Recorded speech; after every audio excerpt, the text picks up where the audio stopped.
नमस्कार दोस्तों, स्वागत है आपका अपने YouTube channel study with sector में। डेली का सेशन होता है हमारा करंट अफेयर का। उसमें हम आ गए हैं अगले सेशन पे। आज जो हमारा सेशन होगा वो होगा 30 नवंबर का सेशन। चलिए शुरू करते हैं आज का सेशन। पहले हम रिवाइज करेंगे जो हमारा लास्ट सेशन था। पहला क्वेश्चन कह रहा है, हाल ही में विश्व मत्स्य दिवस कब मनाया गया है? 21 नवंबर को मनाया जाता है। किस भारतीय लेखक को फाइजर पुरस्कार 2024 से सम्मानित किया गया? प्रोजित बिहारी मुखर्जी को। हाल ही में जारी आईसीसी टेस्ट रैंकिंग में विश्व के नंबर 1 गेंदबाज कौन है? किसमें? टेस्ट रैंकिंग में जसप्रीत बुमराह। किसने अंडर-8 विश्व कैडेट शतरंज चैंपियनशिप जीती है? जो द्विवेद रेड्डी है उन्होंने जीती है। भारत का पहला ग्रीन हाइड्रोजन ईंधन स्टेशन अभी हाल ही में लद्दाख के लेह में स्थापित किया गया है। नेक्स्ट देखते हैं। अगला क्वेश्चन कह रहा है, हाल ही में भारतीय तटरक्षक बल ने सेरेक्स 2024 अभ्यास का आयोजन कहां पर किया है? तो केरल के कोच्चि में किया है। किसके द्वारा द टीचर ऐप का अभी हाल ही में अनावरण किया गया? जो केंद्रीय शिक्षा मंत्री धर्मेंद्र प्रधान है उनके द्वारा द टीचर ऐप का अनावरण अभी हाल ही में किया गया है। किसके द्वारा बाल विवाह मुक्त भारत पोर्टल लॉन्च किया गया? महिला एवं बाल विकास मंत्रालय और हमारी जो महिला एवं बाल विकास मंत्री अन्नपूर्णा देवी है उनके द्वारा इसको लॉन्च किया गया है। किसके द्वारा लिखित पुस्तक माय बेलव्ड लाइफ का विमोचन किया गया? अमिताभ कुमार ने लिखी है ये बुक। किस राज्य सरकार ने कुटीर और ग्रामीण उद्योग नीति का अनावरण किया है? तो गुजरात सरकार के द्वारा अभी हाल ही में कुटीर और ग्रामीण उद्योग नीति का अनावरण किया गया है। अब शुरू करते हैं आज का सेशन। पहले रिवाइज देखते हैं। पहला क्वेश्चन क्या कह रहा है, हाल ही में महिलाओं के खिलाफ हिंसा उन्मूलन के लिए अंतर्राष्ट्रीय दिवस कब मनाया गया है? ऑप्शन डी करेक्ट हो जाएगा। अभी हाल ही में 25 नवंबर को महिलाओं के खिलाफ हिंसा उन्मूलन के लिए अंतर्राष्ट्रीय दिवस मनाया गया है। तो करेक्ट आंसर ऑप्शन डी हो जाएगा। 25 नवंबर को ये मनाया जाता है हर साल। आगे देखते हैं। हमारे कुछ दिवस हैं जिनको रिवाइज करते हैं नवंबर के। पहला कह रहा है, कुछ देख लेते हैं बाकी आप देख लीजिएगा। विश्व सुनामी जागरूकता दिवस 5 नवंबर को मनाया जाता है। राष्ट्रीय कैंसर जागरूकता दिवस 7 नवंबर को। विश्व रेडियोग्राफी दिवस 8 नवंबर को मनाया जाता है। विश्व टीकाकरण दिवस 10 नवंबर को। विश्व निमोनिया दिवस 12 नवंबर को मनाया जाता है। विश्व मधुमेह दिवस 14 नवंबर को। जनजाति गौरव दिवस, ये इम्पॉर्टेंट है, ये हर साल 15 नवंबर को मनाया जाता है। राष्ट्रीय प्रेस दिवस 16 नवंबर को। अंतर्राष्ट्रीय छात्र दिवस मनाया जाता है 17 नवंबर को। राष्ट्रीय प्राकृतिक चिकित्सा दिवस 18 नवंबर को। विश्व बाल दिवस 20 नवंबर को। विश्व टेलीविजन दिवस 21 नवंबर को और विश्व मत्स्य दिवस 21 नवंबर को मनाया जाता है। आगे देखते हैं। अगला क्वेश्चन कह रहा है, हाल ही में 10वां भारत अंतर्राष्ट्रीय विज्ञान महोत्सव 2024 कहां पर आयोजित किया गया है? ऑप्शन ए करेक्ट हो जाएगा। आईआईटी गुवाहाटी में अभी हाल ही में 10वां भारत अंतर्राष्ट्रीय विज्ञान महोत्सव का आयोजन किया गया है। तो हमारा करेक्ट आंसर ऑप्शन ए होगा। भारत अंतर्राष्ट्रीय विज्ञान महोत्सव 30 नवंबर से 3 दिसंबर 2024 तक असम की राजधानी गुवाहाटी में आयोजित किया जाएगा। इस महोत्सव का आयोजन विज्ञान और प्रौद्योगिकी मंत्रालय, पृथ्वी विज्ञान मंत्रालय और विज्ञान भारती के सहयोग से किया जा रहा है। आगे देखते हैं। कुछ आयोजन जो हुए हैं अभी हाल ही में उनको रिवाइज कर लेते हैं। प्रथम वैश्विक एआई सुरक्षा शिखर सम्मेलन यूके में हुआ है। विश्व ऑडियो विजुअल एवं मनोरंजन शिखर सम्मेलन 2024 गोवा में आयोजित किया गया है। पहला अंतर्राष्ट्रीय सोलर महोत्सव 2024 नई दिल्ली में आयोजित किया गया है। ई गवर्नेंस पर 27वां राष्ट्रीय सम्मेलन 2024 मुंबई में आयोजित किया गया है। चौथा राष्ट्रीय हिंदी विज्ञान सम्मेलन 2024 का आयोजन भोपाल में किया गया है। वृक्ष साहित्य मंच 2024 का आयोजन रूस के कजान में हुआ है। 10वां विश्व जल मंच 2024 का आयोजन इंडोनेशिया के बाली में किया गया है। दूसरा कोलंबो सुरक्षा कॉन्क्लेव सेमिनार 2024 गुजरात के गांधीनगर में किया गया है। पहला संयुक्त कमांडर सम्मेलन 2024 का आयोजन लखनऊ में, उत्तर प्रदेश की राजधानी जो लखनऊ है वहां पर किया गया है। गीता महोत्सव 2024 का आयोजन हरियाणा के कुरुक्षेत्र में किया गया है। पहला बौद्धिक शिखर सम्मेलन का आयोजन नई दिल्ली में किया गया है। बढ़ते हमारे अगले क्वेश्चन की तरफ। कह रहा है, हाल ही में किसे ब्रह्मोस एरोस्पेस का नया प्रमुख नियुक्त किया गया है? हमारा ऑप्शन बी करेक्ट हो जाएगा। डॉक्टर जयतीर्थ राघवेंद्र जोशी को अभी हाल ही में ब्रह्मोस एरोस्पेस का नया प्रमुख नियुक्त किया गया। तो हमारा करेक्ट आंसर ऑप्शन बी हो जाएगा। प्रख्यात मिसाइल वैज्ञानिक डॉक्टर जयतीर्थ राघवेंद्र जोशी को ब्रह्मोस एरोस्पेस का नया प्रमुख अभी हाल ही में नियुक्त किया गया है। बढ़ते हैं आगे देखते हैं कुछ करंट के क्वेश्चन। प्रीति सूदन संघ लोक सेवा आयोग की अध्यक्ष बनी है। नवीन कुमार सहगल प्रसाद भारतीय बोर्ड है उसके अध्यक्ष नियुक्त किए गए हैं। नाइमा खातून अलीगढ़ मुस्लिम विश्वविद्यालय की पहली महिला कुलपति नियुक्त की गई हैं। मनोज कुमार सिंह उत्तर प्रदेश के नए मुख्य सचिव बने हैं। राहुल नवीन प्रवर्तन निदेशालय के निदेशक नियुक्त किए गए हैं। अशोक कुमार सिंह कर्मचारी राज्य बीमा निगम के महानिदेशक नियुक्त किए गए हैं। मनोज मित्तल ने सिडबी के अध्यक्ष एवं प्रबंध निदेशक का पदभार ग्रहण किया है। नेक्स्ट कह रहा है श्री निवासुलु शेट्टी अभी हाल ही में एसबीआई के नए अध्यक्ष नियुक्त किए गए हैं। अगला क्वेश्चन देखते हैं। कह रहा है हाल ही में किसे आईसीए के रोसडेल पायनियर्स पुरस्कार से सम्मानित किया गया है। हमारा करेक्ट आंसर ऑप्शन ए हो जाएगा। यूएस अवस्थी जो है उनको अभी हाल ही में आईसीए के रोसडेल पायनियर्स पुरस्कार से सम्मानित किया गया है। तो हमारा करेक्ट आंसर ऑप्शन ए हो जाएगा। इफ्को के प्रबंध निदेशक डॉक्टर यूएस अवस्थी को भारत में सहकारी समितियों के विकास में उनके असाधारण योगदान के लिए अंतर्राष्ट्रीय जो सहकारी गठबंधन यानी आईसीए है उसके द्वारा प्रतिष्ठित रोसडेल पायनियर्स पुरस्कार से सम्मानित किया गया है। तो इफ्को के प्रबंध निदेशक हैं यूएस अवस्थी, जिनको अभी हाल ही में सम्मानित किया गया है।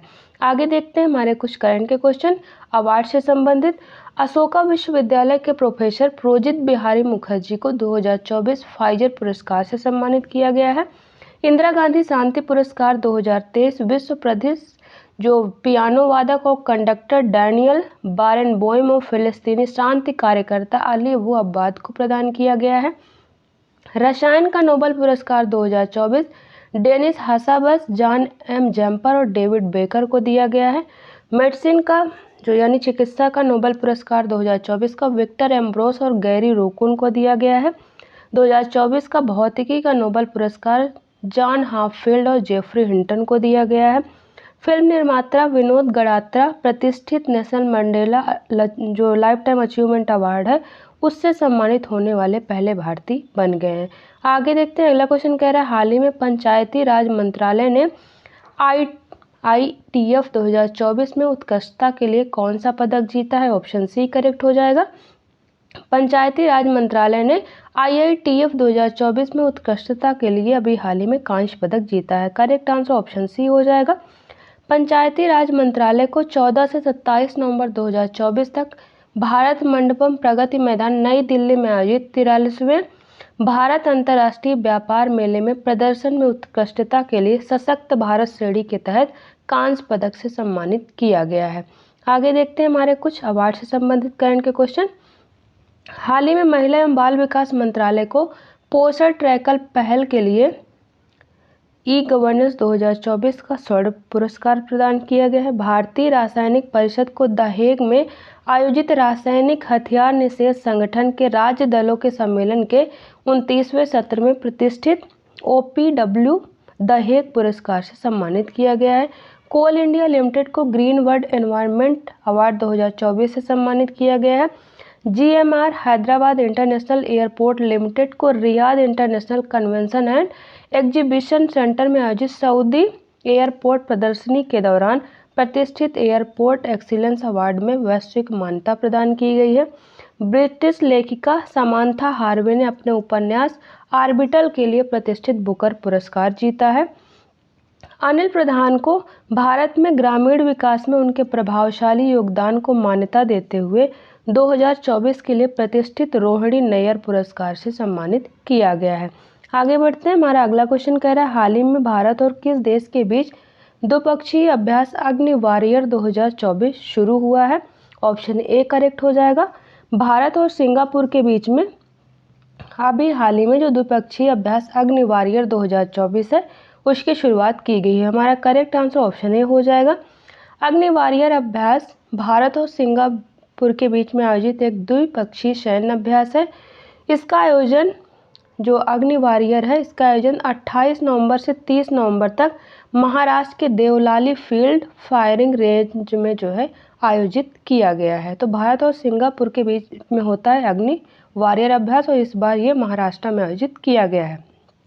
आप देख लेते हैं कुछ जो एक्सरसाइज हुए हैं अभी उनको रिवाइज कर लेते हैं। अभ्यास आस्ट्रा हिंद भारत और ऑस्ट्रेलिया के बीच में होता है, पुणे में हुआ है। अभ्यास विनबैक्स भारत और वियतनाम के बीच में, पुणे में। अभ्यास वज्र प्रहार भारत और अमेरिका के बीच में होता है, इस बार इसका आयोजन अमेरिका में किया गया है। अभ्यास गरुड़ शक्ति भारत और इंडोनेशिया के बीच में होता है, इंडोनेशिया में इसका आयोजन किया गया है। अभ्यास समुद्र लक्ष्मण भारत और मलेशिया विशाखापत्तनम में आयोजन किया गया है। अभ्यास धर्म गार्जियन भारत और जापान के बीच में होता है, राजस्थान में आयोजन किया गया। अभ्यास तर्कस भारत और अमेरिका के बीच में कोलकाता में होता है। अभ्यास मैत्री भारत और थाईलैंड के बीच में थाईलैंड में इस बार आयोजन किया गया है। नसीम अल बहर भारत और ओमान के बीच में गोवा में आयोजित किया गया है। आगे देखते हैं, हमारा अगला क्वेश्चन कह रहा है हाल ही में किसे सिंगापुर के सर्वोच्च कला सम्मान से सम्मानित किया गया है। हमारा ऑप्शन ए करेक्ट हो जाएगा। घनवेनोथन रेटनम है, उनको अभी हाल ही में सिंगापुर के सर्वोच्च कला सम्मान से सम्मानित किया गया है, तो करेक्ट आंसर ऑप्शन ए हो जाएगा। शास्त्रीय साहित्यकार संगीतकार घनवेनोथन रत्नम को भारतीय संगीत में उनके योगदान के लिए सिंगापुर के सर्वोच्च कला सम्मान सांस्कृतिक पदक से सम्मानित किया गया है। ये है, इनको किस लिए, शास्त्रीय संगीतकार हैं, इनको भारतीय संगीत में उनके योगदान के लिए सिंगापुर के सर्वोच्च कला सम्मान सांस्कृतिक पदक से सम्मानित किया गया है। आगे देखते हैं हमारे फिर कुछ अवार्ड से संबंधित करंट के क्वेश्चन। प्रसिद्ध ऑस्ट्रेलियाई फिल्म निर्माता फिलिप नायस को 55वें भारतीय अंतर्राष्ट्रीय फिल्म महोत्सव में प्रतिष्ठित सत्यजीत रे लाइफटाइम अचीवमेंट पुरस्कार से सम्मानित किया गया है। JBCN एजुकेशन के प्रबंध निदेशक कुणाल दलाल को हाल ही में गुड़गांव में आयोजित education world India school ranking award 2024-25 में education leader of the year के रूप में सम्मानित किया गया है। फिजी गणराज्य ने गुरुदेव श्री श्री रविशंकर को अपना सर्वोच्च नागरिक सम्मान फिजी के मानद अधिकारी से सम्मानित किया है। हाल ही में अक्कीनेनी इंटरनेशनल फाउंडेशन द्वारा आयोजित ANR नेशनल अवार्ड 2024 में प्रतिष्ठित तेलुगु फिल्म स्टार चिरंजीवी को सम्मानित किया गया है। असम के संरक्षण वैज्ञानिक विभव कुमार तालुकदार को संरक्षण नेतृत्व के लिए प्रतिष्ठित हैरी मैसेल पुरस्कार से सम्मानित किया गया है। आगे देखते हैं, अगला क्वेश्चन कह रहा है हाल ही में किसे एशियाई विकास बैंक का 11वां अध्यक्ष चुना गया है। ऑप्शन बी करेक्ट हो जाएगा। मसातो कांडा को अभी हाल ही में ADB का जो 11वां अध्यक्ष है चुना गया है, तो करेक्ट आंसर हमारा ऑप्शन बी हो जाएगा। एशियाई विकास बैंक के गवर्नर बोर्ड ने सर्वसम्मति से मसातो कांडा को ADB का 11वां अध्यक्ष चुना है। 59 वर्षीय श्री कांडा वर्तमान में जापान के प्रधानमंत्री और वित्त मंत्री के विशेष सलाहकार के रूप में कार्य करते हैं। वे 24 फरवरी 2025 को अपना पदभार ग्रहण करेंगे तथा जो मसात्सुगु अस्कावा हैं अभी हाल ही में ADB के अध्यक्ष उनका स्थान लेंगे, जो 23 फरवरी 2025 को अपना पद छोड़ देंगे। आगे बढ़ते हैं, देखते हैं कुछ नियुक्तियों से संबंधित करंट के question. RS Sharma open network for digital commerce के गैर कार्यकारी अध्यक्ष बने हैं। अनुराग गर्ग नारकोटिक्स कंट्रोल ब्यूरो के महानिदेशक बने हैं। अमृत मोहन सशस्त्र सीमा बल यानी SSB के महानिदेशक बने हैं। कलकेश नारायण सिंह देव भारतीय राष्ट्रीय राइफल संघ के अध्यक्ष बने हैं। आलोक रंजन राष्ट्रीय अपराध रिकॉर्ड ब्यूरो के प्रमुख नियुक्त हुए हैं। रणधीर सिंह एशियाई ओलंपिक परिषद के प्रथम भारतीय अध्यक्ष चुने गए हैं। राजविंदर सिंह भट्टी केंद्रीय औद्योगिक सुरक्षा बल यानी CISF के नए महानिदेशक बने हैं। डॉक्टर सौम्या स्वामीनाथन राष्ट्रीय TB उन्मूलन कार्यक्रम की प्रधान सलाहकार बनाई गई हैं। Rajat Sharma News Broadcaster and Digital Association के अध्यक्ष बने हैं। मनोलो मार्केज भारतीय फुटबॉल टीम के नए मुख्य कोच नियुक्त किए गए हैं। पूर्व पुर्तगाली प्रधानमंत्री एंटोनियो कोस्टा यूरोपीय परिषद के अगले अध्यक्ष बने हैं। आगे देखते हैं, हमारा अगला क्वेश्चन कह रहा है हाल ही में किस IIT ने अनलक्ष्य स्टेल्थ प्रौद्योगिकी विकसित की है। ऑप्शन ए करेक्ट हो जाएगा।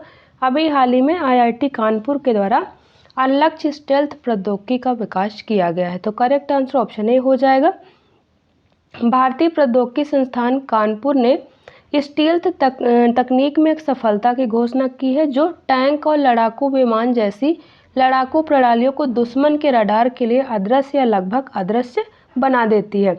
इसे meta material surface cloaking system है नाम दिया गया है। इसे IIT कानपुर में इसके आविष्कारकों ने अनलक्ष्य का नाम दिया है। आगे देखते हैं हमारे करंट के क्वेश्चन कुछ। IIT बॉम्बे के वैज्ञानिकों ने जल प्रदूषण का पता लगाने वाला उपकरण एरोट्रैक विकसित किया है। NTPC की सहायक कंपनी NTPC विद्युत व्यापार निगम लिमिटेड ने IIT जोधपुर में पहली रूफटॉप सौर परियोजना शुरू की है। IIT रोपड़ ने घुटने के पुनर्वास थेरेपी में किफ़ायती नवाचार विकसित किया है। हाल ही में IIT धारवाड़ में किफ़ायती और स्वच्छ ऊर्जा में उत्कृष्टता का वैश्विक केंद्र शुरू किया गया है। यह केंद्र किफ़ायती और स्वच्छ ऊर्जा में अनुसंधान को बढ़ावा देता है। IIT खड़गपुर के शोधकर्ताओं ने एक उन्नत मौसम पूर्वानुमान प्रणाली विकसित की है, जिसका उद्देश्य जलवायु और इसकी चुनौतियों के बारे में किसानों को डेटा पहुंचाना है। आगे देखते हैं, अगला क्वेश्चन कह रहा है हाल ही में US के पोर्टुलन्स इंस्टीट्यूट नेटवर्क रेडीनेस इंडेक्स 2024 में भारत को कौन सी रैंक मिली है? हमारा करेक्ट आंसर ऑप्शन बी हो जाएगा। भारत की रैंक 49 है, जो अभी हाल ही में नेटवर्क रेडीनेस इंडेक्स 2024 जारी हुआ है। तो करेक्ट आंसर ऑप्शन बी हो जाएगा। नेटवर्क रेडीनेस इंडेक्स 2024 में भारत की रैंकिंग, भारत 2023 में 60वें स्थान पे था और 11 स्थान ऊपर चढ़ के 49वें स्थान पर इस बार 2024 में पहुंच गया है। बात करें टॉप 5 कौन सी कंट्री हैं? पहले पे संयुक्त राज्य अमेरिका है, दूसरे पे सिंगापुर, तीसरे पे फिनलैंड है, चौथे पे स्वीडन, पांचवें में है कोरियन गणतंत्र। तो ये टॉप 5 कंट्री और भारत की रैंक कितनी है? 49 भारत की रैंक है। आगे देखते हैं कुछ इंडेक्स से संबंधित करंट के क्वेश्चन। विश्व प्रसन्नता रिपोर्ट में भारत की रैंक क्या है? 126 है। फिनलैंड इसमें टॉप पर है। विश्व प्रेस स्वतंत्रता सूचकांक भारत की रैंक 159 है, इसमें नॉर्वे पहले स्थान पे है। पर्यावरण प्रदर्शन सूचकांक भारत की रैंक 176 है। आर्थिक स्वतंत्रता सूचकांक 126 रैंक है भारत की। भ्रष्टाचार बोध सूचकांक भारत की रैंक 93 है। जलवायु परिवर्तन प्रदर्शन सूचकांक भारत की रैंक 7वीं है। ग्लोबल हंगर इंडेक्स में भारत की रैंक 105 है। कृत्रिम बुद्धिमत्ता तैयारी सूचकांक में भारत की रैंक 72 है। जलवायु परिवर्तन प्रदर्शन सूचकांक जो ये 2024 का है और ये 2025 में भारत 10वें स्थान पर पहुंच गया है। आगे देखते हैं, इस तरह जो हमारे ऑब्जेक्टिव टाइप के क्वेश्चन होते हैं वो खत्म होते हैं। एक क्वेश्चन लास्ट वीडियो में आपसे पूछे थे, उसका आंसर देखते हैं। क्वेश्चन था हाल ही में नाडा ने भारतीय पहलवान बजरंग पूनिया को कितने साल के लिए सस्पेंड किया है? तो ऑप्शन हमारा ए करेक्ट हो जाएगा। अभी हाल ही में नाडा ने बजरंग पूनिया को 4 साल के लिए सस्पेंड कर दिया है। तो करेक्ट आंसर हमारा ऑप्शन ए हो जाएगा। अब डेली की तरह एक क्वेश्चन आपसे पूछते हैं जिसका आंसर आपको हमें कमेंट बॉक्स में देना होता है। क्वेश्चन कह रहा है हाल ही में किस राज्य सरकार ने कुटीर और ग्रामीण उद्योग नीति का अनावरण किया है? ऑप्शन ए तेलंगाना या option B Gujarat, option C Assam या ऑप्शन डी सिक्किम। तो इसका आंसर आप हमें कमेंट बॉक्स में ज़रूर दें। इस तरह जो हमारा डेली का सेशन होता है वो ख़त्म होता है। यहाँ पर और डिस्क्रिप्शन में भी हमारे टेलीग्राम चैनल का लिंक दिया है, यहाँ से आप हमारे टेलीग्राम चैनल को जरूर ज्वाइन करें। वहाँ पर डेली सेशन की PDF आपको एकदम फ्री में अवेलेबल रहेंगी, साथ में सारे क्वेश्चन के आंसर रहते हैं, जिससे आपको रिवीजन में आसानी होगी। और यदि आपने अभी तक हमारे चैनल स्टडी विद सेक्टर को सब्सक्राइब नहीं किया तो प्लीज़ सब्सक्राइब कर ले और बेल आइकन जरूर प्रेस करें। सबसे पहले हमारे वीडियो का नोटिफिकेशन आप तक पहुंचता रहे। आपको हमारा वीडियो पसंद आए तो वीडियो को लाइक करें और दोस्तों तक जरूर शेयर करें। चलिए मिलते हैं आपसे नेक्स्ट वीडियो में, तब तक के लिए थैंक यू।